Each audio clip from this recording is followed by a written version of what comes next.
معروف میزبان و اداکارہ ندا یاسر نے اپنے مارننگ شو کے دوران انمول بلوچ کی شادی سے متعلق انکشاف کیا تھا۔ اب ندا یاسر نے تسلیم کیا ہے کہ چند روز قبل عید الفطر کے خصوصی نشریات میں انہوں نے بغیر تصدیق کے ایک اداکارہ کی شادی کا اعلان کیا جو درست نہیں تھا۔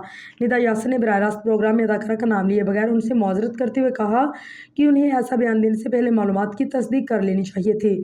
ان کے مطابق انہیں ایک شعبی شخصیت نے غیر رسمی طور پر اداکارہ کی شادی کے بارے میں بتایا اور یہی اطلاع نہیں ذہن میں رہ گئی تھی جسے انہوں نے عید کے شو میں دوران ذکر بھی کر دیا۔ واضح رہے کہ عید کے موقع پر نشر ہونے والے پروگرام میں ندا یاسر نے انمول بلوچ کو ان کے فنکاروں میں شامل کر دیا جنہوں نے حال میں شادی کی۔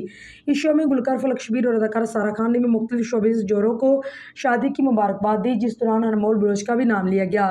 اس اعلان کے بعد انمول بلوچ کے خفیہ طور پر شادی کی خبریں گردش کرنے لگی، تاہم اداکارہ نے سوشل میڈیا پر وضاحت جاری کرتے ہوئے ان تمام افواہوں کی تردید کی اور واضح کیا ہے کہ ان کی تاحال شادی نہیں ہوئی۔ ندا یاسر نے اب اپنی غلطی کو تسلیم کرتے ہوئے کہا ہے کہ براہ راست نشریات میں بغیر تصدیق کے کسی کی ذاتی زندگی سے متعلق اعلان کرنا نامناسب ہے، خاص طور پر کسی خاتون کی شادی سے متعلق خبر ہو جو بعد میں غیر ضروری قیاس و رائیوں اور نجی مسائل کا باعث بن سکتی ہے۔ مزید کہا کہ وہ آئندہ ایسے کسی بھی بات کو نشر کرنے سے قبل مکمل تصدیق کی پابند رہیں گی۔ ندا یاسر نے اداکار سے براہ راست معافی مانگنے کے ساتھ ساتھ ناظرین سے بھی محتاط رویہ اختیار کرنے کی درخواست کی ہے۔